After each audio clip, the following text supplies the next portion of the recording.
Hello and welcome. This is Lita Downs from the Center for Faculty Excellence, and I would like to welcome you to today's offering, Community as a Sustaining Force, Creating Scholarly Online Communities Informed by Research, Pillars, and Doctoral Learners.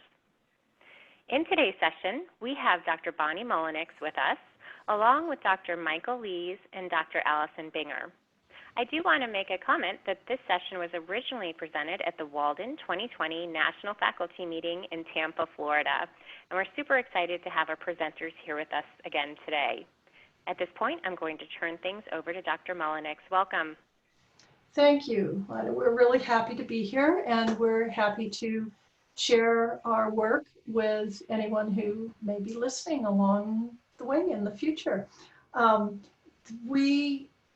The three of us have very distinct roles in this process, and I did get to present at the National Faculty Meeting, but we've also been working on these ideas for quite a while and putting them together in various forms. We did present a version of this at the Distance Learning Administrators Conference last June, and Allison joined me there, and Mike joined us via Zoom and remotely. And we managed to co-facilitate a similar session there. So we're going to share this again.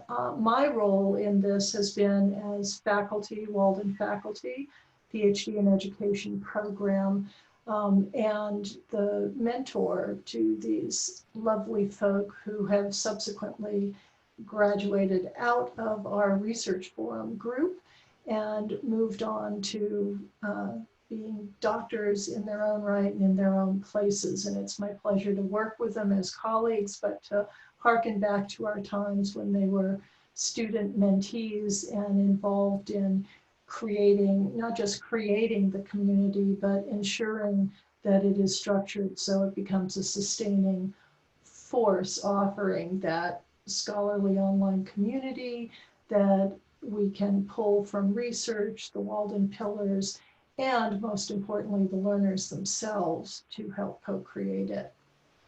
Michael? Hi, I'm Dr. Michael Lees, and just want to start off by saying it's an honor and a pleasure to be able to be here and presenting something for Walden's catalog once again. I graduated in 2017 and have been working with Bonnie and Allison for years now and have continued even after graduation. I'm currently a professor at Montclair State University and Bergen Community College over here in New Jersey. Hi, I'm Dr. Allison Binger. I got my PhD from Walden University in 2018 in Global and Comparative Studies in Education. I'm currently a professor at University of the People, and I'm very thankful to be working with both of you. And so here we are many years later. Mike and Allison were in fact some of the first mentees that I had. And they helped really co-create this community. And so we're going to share with you a bit about that experience. And so during the course of this session, we will identify for you several key elements that we have found as essential to the online hybrid doctoral student experience that work to build community, that really try to foster interaction and that support ongoing connection among the mentor and mentees as a broader community. In a way, it brings value to student perspectives regarding the power of online strategies to engage students in creating community and the importance of choice, voice, scholarly dialogue, distributed responsibility, and mentor support strategies that sustain and promote participation. And we'll discuss effective strategies for inviting input, collaborative development, and distributing responsibility among doctoral mentees. So to begin with, what even prompted us to do this? And this was working in the context of the online doctoral community that was our research forums and is now the Dissertation 9000 structure of our research forums, but was a bit more amorphous when we first started out. And some of the challenges for the doctoral mentee participants that we found were feeling disconnected at many different levels in the process. It's strong desire came up for looking for community and discussions that unveiled each other's work in progress. Big part for me, I use this as an example, is I was at my kitchen table for years on end doing my dissertation work, and there were times where that could feel very isolating. So I had a very strong desire to see that community and discussion come into being. The other thing here is feeling forced into potentially irrelevant discussions instead of exploring and sharing enthusiasm for new discoveries, lending the ability to see and address conversations that would be applicable to everyone involved, to be able to bolster each other's research and support and thinking about projects. And since we weren't in a classroom environment, like in a brick and mortar, we weren't able to learn from each other's mistakes or discoveries like if we were actually in a classroom. And while we had the discussion space to do some of those things, it was still very often that relevance, it was sometimes very superficial, the way the discussions were happening and or what was thrown up there. We wanted to make sure that the scholarly skills and the rich cornucopia of resources that Walden has available were brought to our work at key points to help prepare people to move along. So that idea of focusing more on the scholarly skills and connection out to resources that was just in time to their work was really a challenge that we wanted to address. So to do this, we have over time identified our key elements for building strong online communities. And we identify these as fostering personal communication, clear expectations and timely communications, having structured learning agreements and individualized planning. These should be sounding a bit familiar to you because they are in fact hallmarks of what Walden does, and so 3 is very related to the term plans. The focus topic skills discussion, so that we really made the discussions something. The discussions need to be relevant and they need to be grounded in what's needed at a particular time. We added on top of that the idea of monthly synchronous meetings, and it took us quite a while to get to the monthly part of that and to get to how to facilitate synchronous meetings. But as you'll hear about each of these, you'll learn that a little about that process and a little about how important that is. And also very important is that there's shared facilitation responsibilities. So if we're identifying discussion topics, if we're discussing them in synchronous meetings, that should not all fall on the shoulder of the faculty member. Not only do they not need that work, but if you really want there to be a community, then everybody has to have a stake and it has to be theirs.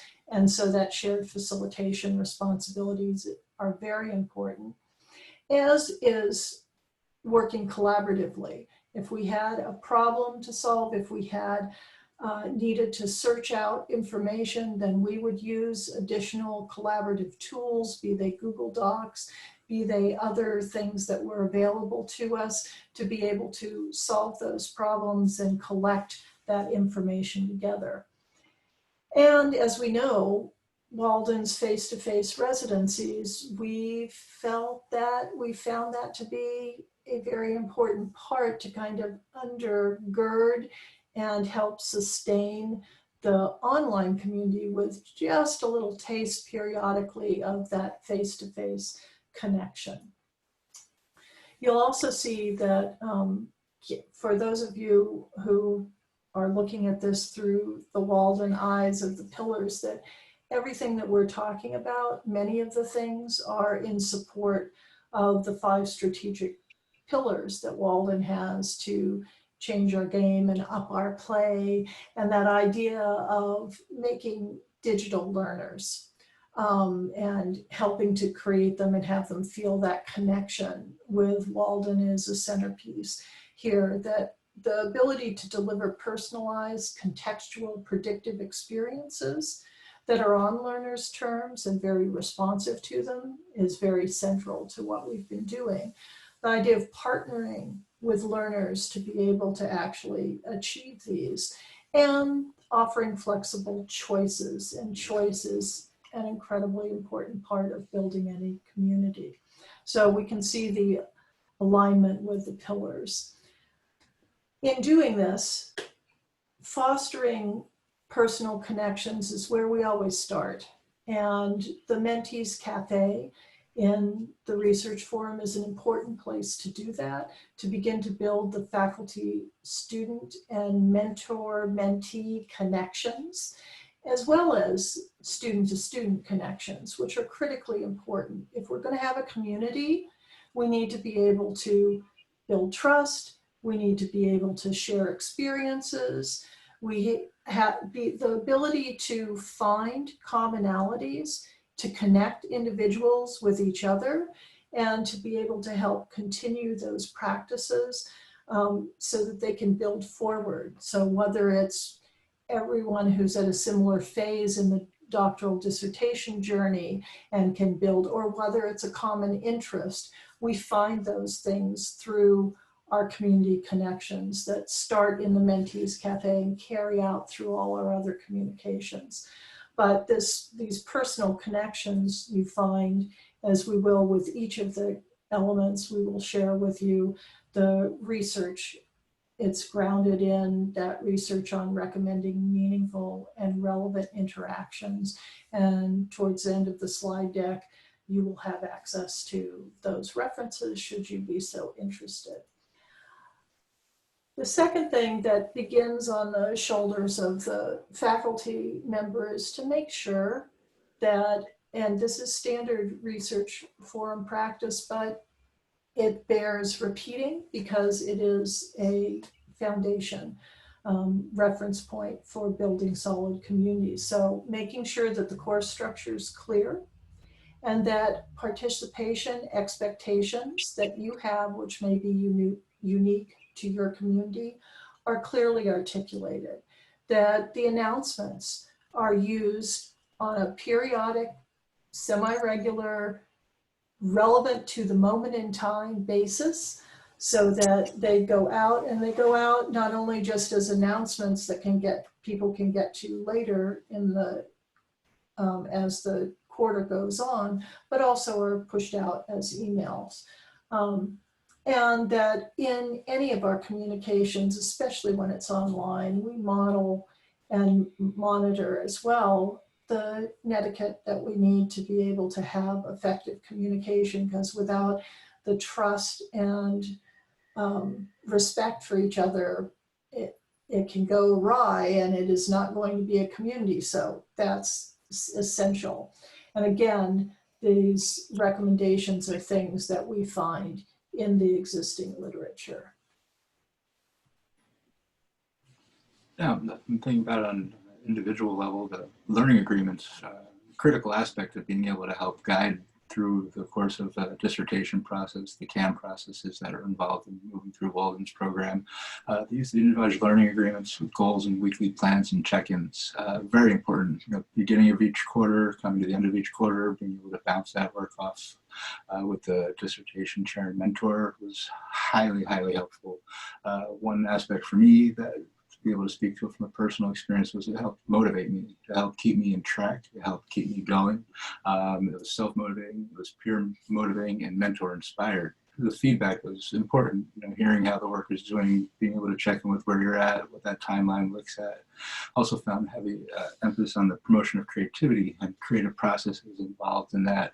And about creative processes, you were talking about critical thinking, problem solving, being able to identify how to move work forward, how to keep things going. That structured learning agreement plan and checklist from one quarter to the next really helped keep moving that work along, as well as bringing in new ideas. And one little subnote here is that our current term plan structure, which is much more focused and structured than it used to be, is something that Mike and Allison didn't actually get to experience, but we did have a very structured quarter plan agreement and a way that we filled it out so that we had many of the elements, and sometimes a little bit more even than what we currently have in the term plans that have been rolled out, because we needed to have a way to track and share and keep that continuity going. And these two were two of the people who helped suggest the structure and create it so that everybody in our community ultimately benefited from having that more structured quarter planning process. So I want to thank them, and I know that that helped to inform some of the ways that we're now doing term planning. So thanks. The next element here is focused topic, skill, and oriented discussions. In the longer term communities, it was work over time doing the dissertation work and moving from one quarter to the next. The discussion topics were also another aspect of community-based that helped support thinking about ideas and working with the research that folks were doing. What was very useful in the discussion board postings, moving from one week to the next and moving through the quarter, was that the discussions were relevant and topical to the work that everybody was doing. Somehow, some way, it was able to tease out people's work from every direction and ground it all in something that can be useful. One, in developing skills as academics, as scholars, as research oriented, and developing those useful skills, being able to pinpoint, work with resources, focus on looking at resources, uncovering useful resources was a very invaluable aspect of a lot of the discussions that were oriented at, well, how do you find stuff? How do you find work? How do you look for it, and where does that happen? And making sure that all of these discussions were relevant, topical, useful, skills oriented. Sometimes coming up with those prompts can be a challenge. And while we did that collectively, I would often share out this particular tool. You have access to this slide deck, and if you go to it, I won't take us out because we're trying to keep this short, but that link to the discussion prompts to build scholarly skills is something that was developed myself with Dr. Cheryl Keene, Dr. Laura Widener, and other contributions from various education faculty to focus in on skills, scholarly skills that the students needed. And I would often give this out to whoever volunteered to help come up with a discussion prompt so that they could get a sense for how to structure it, what some of the options were, and may even choose from these or create their own. So yeah, in an effort to foster that strong community base, for me, I'm speaking from my own personal experience here, the synchronous meetings were excellent. A wonderful medium for bringing everybody together, having face-to-face time. In this slide, you can see how it's kind of bulleted here, and that, yeah, when we first grounded into the Mentees Cafe, became a very strong evolutionary process where Allison and I got together and like, hey, wouldn't it be great if there was a face-to-face time? And then we bounced it off with anybody's like, that sounds like a wonderful idea. You all go do it. And it was a really neat the way that in that moment, an interpersonal relationship, peer relationship, mentor, mentee, student, dissertation, scholar, just a lot of things happened in that moment. So initially we first had one every quarter where everybody was able to meet in Zoom and be there face to face. And then it turned into semi-quarterly, 2 times. I was saying, well, that was nice, but yeah, wouldn't it be great if we maybe even push that a little further. And then it turned into the first Monday of every month. And I cannot overemphasize how valuable that was. The first Monday of every month was a strong motivation, inspiration, a chance to just check in to see other people who are in the same boat that you're in, that are doing the same work that you're doing and the work that they have going on. As far as the synchronous meetings go, one facet that I think that is important in that idea of creating the synchronous meetings is that they are not required. That not required aspect of it, I think, is a very important facet to keep open in such a way, as opposed to having it be a mandatory event. One, all people may not be able to make it. Some folks just don't have the time. Some folks may not want to do that. There's that idea of choice and option, and thinking about it in terms of choice and option, there's that idea of working with motivation and where you're at.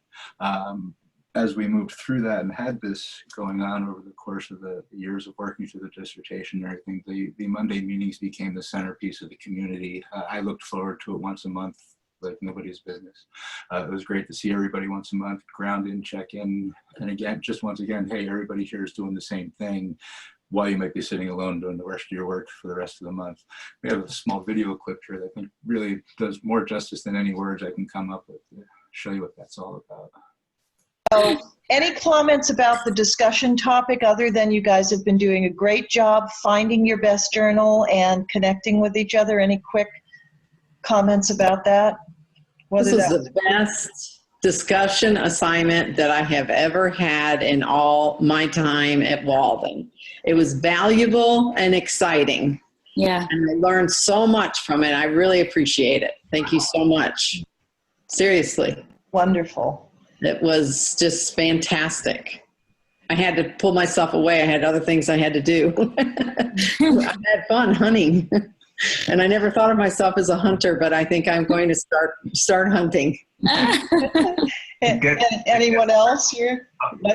I was just going to say that hunting idea gets very, very addictive. I've become a research addict for that kind of thing. It doesn't stop.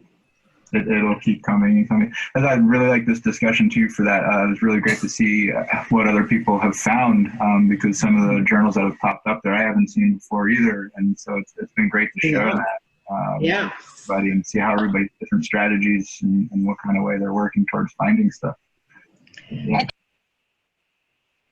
Okay, and so with that, I just wanted to mention that it was quite a process. It probably took us 9 months to figure out before we got to the monthly meetings. And something Mike has said before that I really liked was we did, to this day, it is bar none the favorite thing and the glue that ties everything together. And we did a lot of finding out when people were available. We had months of that, which platform was going to be the best out of all of them. And we tried out all sorts of ones and ended up primarily in Zoom for a wide variety of reasons that we won't talk about now, but we could at any time. So this really is one of the more important pieces of it. And I think Mike said last time we talked that we reminded ourselves that we had people signing in at 3 a.m. from Saudi Arabia or wherever in the world they were because they did not want to miss our monthly meetings. And I think that captures the dedication and the interest to this day. Allison? The sixth element is sharing responsibility in facilitating. This really puts the student in charge and helps the topics stay relevant and feel important. We as a class would select topics collectively and collaboratively, and then everyone in the class would volunteer to facilitate the written discussion and the online Zoom meetings. So what would go into that would be the student would decide, design, and facilitate each of those areas, the written discussion and the online meeting. The seventh element is collaborative projects, and this is really a hands-on approach. To create the collaborative project, we would create or form teams or select topics or identify meeting times or collect and share information, and we would do this with people from all over the world, and we had to figure out how to do that. Different time zones, nobody's in the same room. We would have to use technology and applications and figure that out together as a team and also on our own. We used applications, a lot of different types of applications, but for example, like Google Docs was pretty important, Zoom, SurveyMonkey. And then the last element are the face-to-face residencies. And I think they are like at the heart of experiential learning. It allowed us to go from our home in our, separated from everybody into like immersing ourselves into knowledge and being surrounded by other scholars. It really made a difference for us. It helped us through the doctoral process, the dissertation. It allowed us to network Walden has it set up, at least for the PhD program, to do 3 to 4 day residencies and then multiple of those. And so that really helped ground it. It made it long term. It wasn't just like a one-time thing. We had large group and small group discussions. We could buy university apparel. It really made it feel like a university and rounded out the whole feel of community. Okay, so here's the summary of our case, if you will, findings. And that is that, bottom line, communities need to be co-created. They cannot be one person's, they have to be everybody who is engaged in it, and you have to do it actively. And granted, the initiation of the community needs to begin with faculty. It needs to be also supported by the design of the online course platform and the ability to have the tools that will allow you to create the community. You can supplement that, but if there aren't some basics in place, it becomes very difficult to do. And it requires actively engaging the students and contributing to, imagining, and even creating the community. Bring people in, the voice be heard, let people's ideas be heard.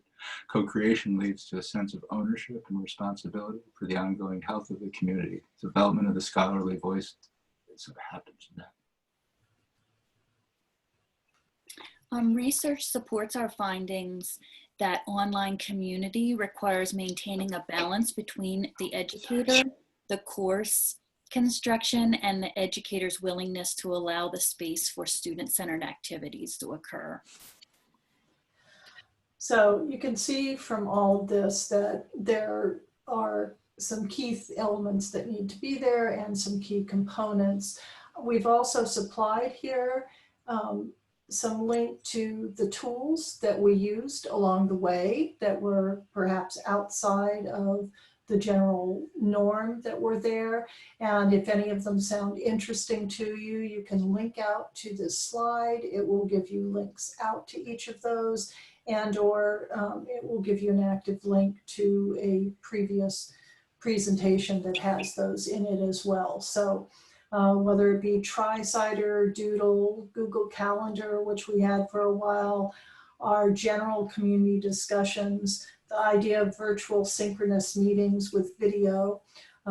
We have a differentiated experience with these, as well as Blackboard Collaborate Ultra. And the idea of what you have to do to follow up in all of those communications. There's more to say about this, but our time is running low. So we're going to conclude with some closing thoughts here about how community that we built in our research forum was strengthened through the vision and commitment of its earliest participants, who are, in fact, this presentation's co-authors right here with you now. Well, online learning has the danger of being a solitary endeavor. Online communities do offer solutions. Valuing and inviting student perspectives regarding the potential and power of various online strategies is essential to this success. Additional strategies are recognizing the importance of choice, voice, and scholarly dialogue, distributing responsibility for the discussions and interactions, and the mentor supporting these strategies. And ultimately, when you pay attention to this and you take some care and you focus on it, it is possible to create communities that not only support the students during their online work and experience, but it sustains them throughout their studies and even beyond. And our collaboration is one example of that, but there are others where people have made connections that they carry forward into their professional endeavors well beyond that. With this, we have a brief story to share. I will point out to you two things before we come back to this closing story. There are your references, and you noticed I clicked out two particular slides. So the quotes that we have connecting to each of the key elements are farther down into this particular slide deck. So we won't go there now, but we will take just a moment to speak to this photo and what came before it. Allison, do you want to start? Yeah, the first time I went to the face-to-face residencies, I was feeling overwhelmed, maybe insecure, didn't know if I fit in, wasn't sure how I fit in. I was determined to get my degree. It was a lot. And everybody was wearing suits, and I was not sure if I fit in, really. That's really how I felt. And in came Mike, and I think it was a tie-dye, and I want to say bell bottoms, but I'm not sure if they were. It was not the typical attire. It wasn't a suit and tie. Yeah. It was not a suit and tie. And I think I made like a beeline right for him. And that was I think my first residency. And we did then all of our residencies together. I sat next to him, and we had a lot in common. So it's very nice. Yeah, the rapport and friendship was there from the start. Very much akin to Allison. Same thing, looking around the room like, okay, who might be able to relate to you? Same thing. So Allison's like, and yeah, we ended up meeting right there and helped carry each other through the program, providing each other motivation, inspiration, desire to keep going. And so much so that what? I'm sorry? So yes.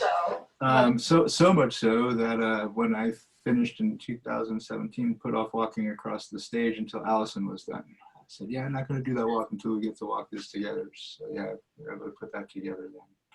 Awesome moment.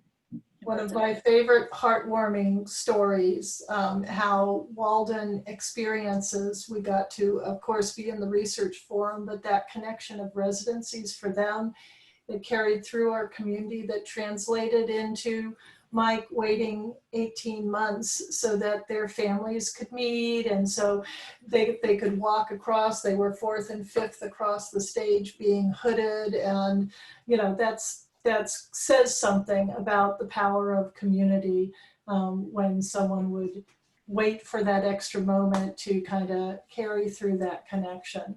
So I love to tell that story at residencies. I wanted to make sure we got it in here.